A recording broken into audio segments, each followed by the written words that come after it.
Hereby is Reflect with EU by Promote Ukraine in English.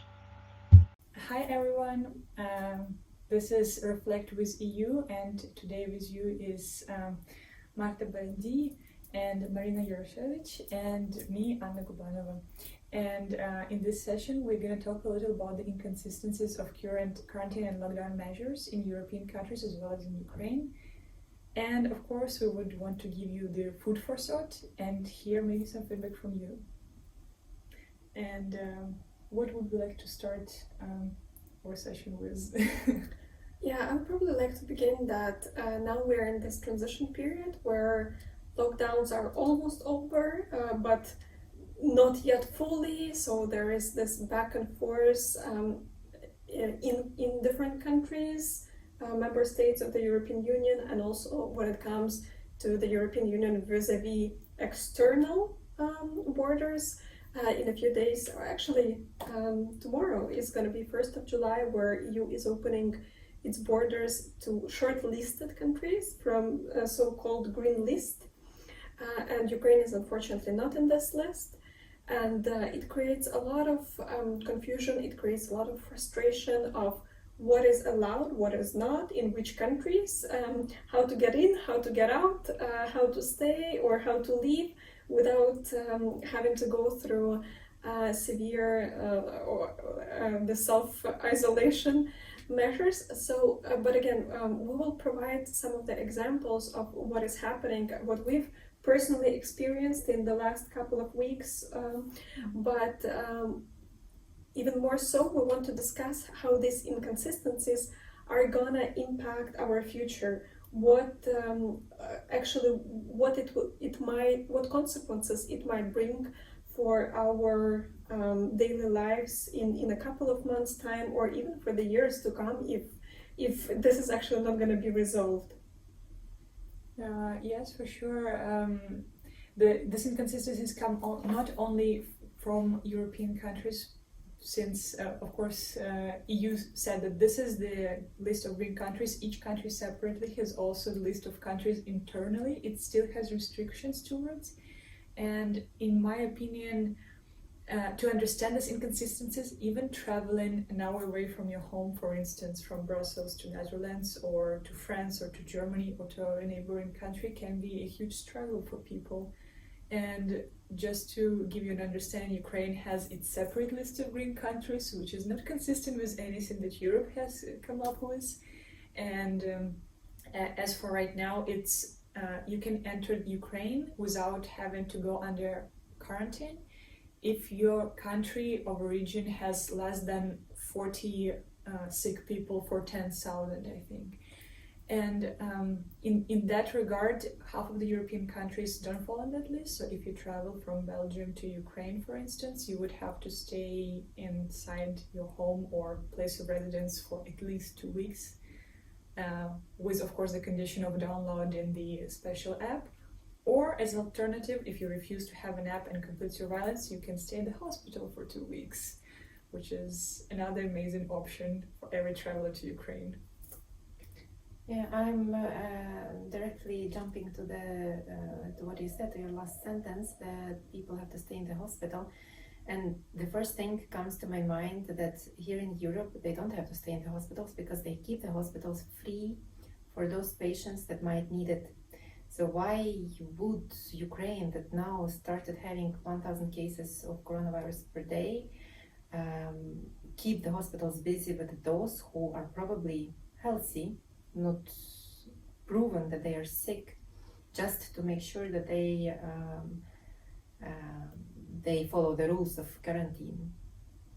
And also, when we come back to the application, if the person doesn't want to go to the hospital to stay 2 weeks there, the person can download the application and use it, but only if person has smartphone or has a Ukrainian number. By the way, Anna, I think that you will have it soon. You checked what are the rules in Ukraine nowadays because you're going to travel there. Yeah, I'm traveling this Friday, which is the 3rd of July, and hopefully the restrictions are going to be a little less evident. However, I speak Ukrainian, and for me it should be easy. I don't need health insurance to enter the country because government will provide for me in case I get sick. However, my partner is a foreigner, and for him to travel with me to Ukraine will cause certain difficulties. For instance, to get a health insurance specifically for COVID-19, which is extremely difficult to arrange inside Europe. So most likely that would be something I would have to arrange internally from Ukraine, that he would probably won't be able to arrange himself. And you have Ukrainian number to download an app. How is it possible for foreigners to enter the country?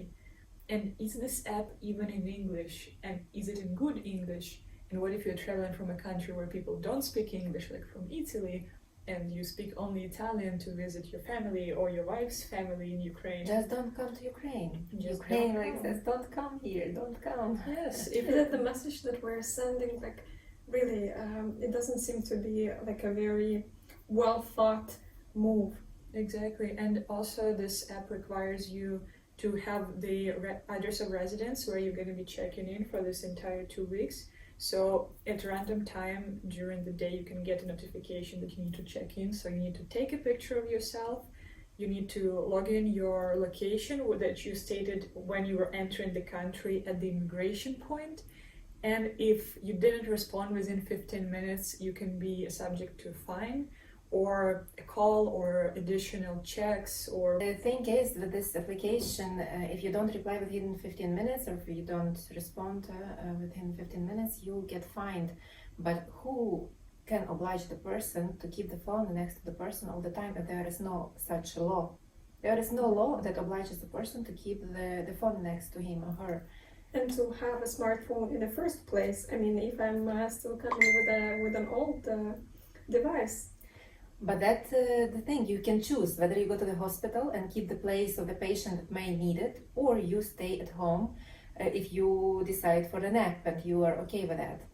If you have no app, go to the option 1, the hospital, and keep the place of the patient who needs it. And pay for this hospital care and all And of pay that. for the hospital care. A lot of inconsistencies, don't you think? To add to complications, here in the West, it is possible to do the testing for antibodies. So supposedly you already have antibodies. Why do you need to be subjected to all these rules and regulations, right? But it seems there is no question, you know, whether you have antibodies and then you can be released. No, it's just like the system is unified or like unique for everybody. The system is the same for everyone, and for instance, even if you want to come for less than 2 weeks, how do you come back to the airport within these 2 weeks if you need to go back to work or back If to you're your still reality? self-quarantined. Yes, who has over 2 weeks to vacation in Ukraine? But why do you have to go to Ukraine in the first place again? Well, I have to go on private matters, but for this administrative arrangements and different procedures and immigration procedures that I would need to follow, I'm taking my days off before my internship or work starts. My partner takes days off his work to go to Ukraine, but nobody ever has 2 weeks. So in To your actually do it. case, your love for Ukraine is suppressing all the bureaucratic challenges and Exactly. what you might be subject to. But again, the question is for general public: how much an average person, especially a foreigner, would be willing to sacrifice of his time, of his effort, just to kind of undergo all these complications. And who gives guarantee that after those 2 weeks, a person doesn't go out of the hospital or doesn't go out of home with this application Give Doma and doesn't get sick the first 15 minutes when he's out? Like if someone coughs at him or someone just next to him who is ill. So 2 weeks he was there, he was completely healthy, sacrificing his 2 weeks, coming out, getting sick, and after 2 weeks he find out that he got sick. So actually this doesn't prevent the person from getting ill because the disease is already in the country. Exactly. Here in the EU, I think we're in a, again, slightly better situation. I'm speaking from my own experience. I was just crossing Belgian-German border and vice versa. In Germany, what is required from foreigners or tourists, for whatever reason they come, is to leave their data in all the public places. Sometimes it's done in handwriting and according to GDPR. So the promise is that stacks of these cards filled out in handwriting will be kept for 2 weeks. And if in 2 weeks nobody is getting sick and there is no notification that came the way of the service provider, then this data is destroyed. But in some other places, it's not possible to do it by hand. Then you, for instance, have to scan a barcode and fill in the data electronically. Again, this for me is already becoming a bit less secure, because once you enter your own data electronically, then there is no guarantee it's going to be deleted in 2 weeks. Again, so there has to be a lot of trust and a lot of just confidence that they will tell what they promise they will do. And as an additional incentive, I mean, like, I don't know whether some people get excited about it or not, you're only allowed to access the menu once you have filled this electronic form. So again, your hunger must be much stronger than your fear to actually pass your data to some authorities. This is a joke, but we see this is not applied in a consistent manner even within Germany. But again, what we're talking here, this is of course is a very mild version of all the troubles the person has to go through to get service he desires. All the general inconsistencies, and they come from governmental regulations, not only on private sectors, like on private businesses, but also on governmental services that government provides, and how different countries and states interact in this sense. For instance, if you want to start an immigration process in Belgium, or if you are already undergoing an immigration process and you want to update your residence permit, you want to get a new visa, you need to get certain papers for different needs. Some people can be moving for a job, for studies. You find out that there is this vicious circle of one embassy being closed, another redirecting you to another embassy because it's in a different country, and it's also turned out to be closed because they don't communicate with each other, and different regulations are different everywhere. And therefore it creates this vicious cycle where people, of course, right now allowed to overstay their visas and permits to stay. But what if you want to change your status? What if you want to make some adjustments? What if you have a family that is located elsewhere and you need to reconnect with them? These services immediately become frozen. Or in some countries, for instance, the UK embassy in Belgium, in Netherlands, and in Luxembourg is currently closed until the beginning of July, but it opened in Ukraine since the beginning of June. So, for instance, some really easily accessible governmental services right now become insanely difficult, and you need to make huge detours to accomplish very simple tasks. Also, there are inconsistencies in crossing the border, right? Not via air connection, but if you do it by car or by bus. Yes, I don't know whether it's on the level of regulation, I'm not sure, but yes, my contact went to Ukraine from Belgium by bus, and she was not checked. She was not, no one asked her to fill in the form or to install application Deep Doma or to go to hospital. But when we asked also the bus driver whether he has to stay on the quarantine every time he crosses the border, he said, no, because it's my job. I have a job to drive here and there, so I cannot stay 2 weeks here and 2 weeks there. And so it's, if she was checked, if I don't know now whether it's the border controller did not do his job well and did not ask her to install the application or to go to the hospital for a quarantine or stay in any other way in quarantine. Whether it was this or whether it was just regulation like this, that she can come, she is allowed to come. But the fact is that the driver said that he doesn't have to, the passengers have to go to quarantine, and he doesn't have to because he's a bus driver. And I'm just wondering, doesn't the law of nature apply to everyone? I mean, if there is COVID, it is a reason of being quarantined. Why this reason is being applied to passengers and not to the bus driver? Does he have some special protection or something? This is question number one. The question number two, if you go by plane, as you said, by plane, you are most certainly obliged to go to quarantine or to install this application. Then are these regulations different, or are these people who are applying these regulations on the border doing mistakes? I'm not so sure about it, but there are a lot of inconsistencies here. And for instance, what they do in Austria in that sense is, I think Austria was a country who was doing one of the best among European countries with the crisis, right?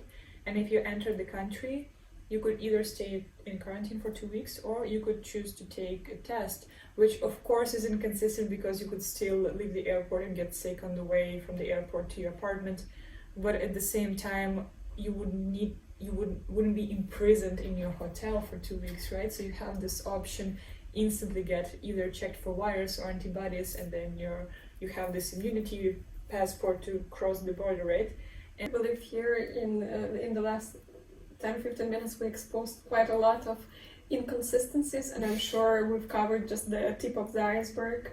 So it's unfortunately happened to varying extents all over Europe and much beyond. Our point here is actually to say that this is very dangerous in and of itself, because when people get frustrated on a daily basis because they cannot plan a trip, they cannot plan any administrative démarche or anything, it leads to frustration, to confusion, to anger, and then there is no surprise. We are seeing protests, breach of law. It should come as no surprise that people start taking some action which is not constructive but which is destructive, just to protest against their rights being violated. Whether protest or to just live their life which they normally would live if the administrative services would work. I mean, our life didn't stop with the quarantine. It doesn't mean that everything stopped. We didn't stop to getting old. We didn't stop getting hunger. We didn't stop having some other basic needs. And to get these needs covered, after a certain time, we start breaking law if we don't get the services from the state. And if this continues, it can bring, it can have really heavy consequences for the societies. I also think that wherever there are this buzzword inconsistencies, but you really need a certain service, this opens a room for corruption because you really need it and there is no adequate way to do it. Then of course you look for alternative ways, and oftentimes you just slip into giving a bribe, not because you want to, but just because the conditions are totally prohibiting you to exercise your own right in a legal and legit manner.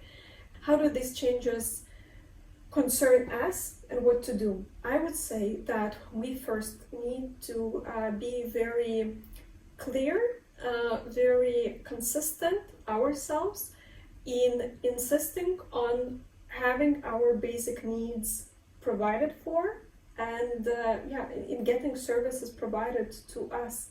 And the best thing we could do is just know the law, apply the law, and whenever you apply the law and it's still not possible, then just create some public resonance. If you have access to any journalists or any media, to expose it, because if it's not exposed enough, so this is the most constructive way to fight the battle, not by just destroying something, but by actually trying to bring this to light, and for these raise awareness and for these things to be corrected. What are your pieces of advice or tips, or like what you do when you face these challenges? My piece of advice would be question the things, question the obligations which government imposes on you. And of course, as a lawyer, I always question a legitimate ground of certain laws, because without law there cannot be responsibility. And law, I mean the law that is being adopted by the parliament, not the law legal act by the ministries.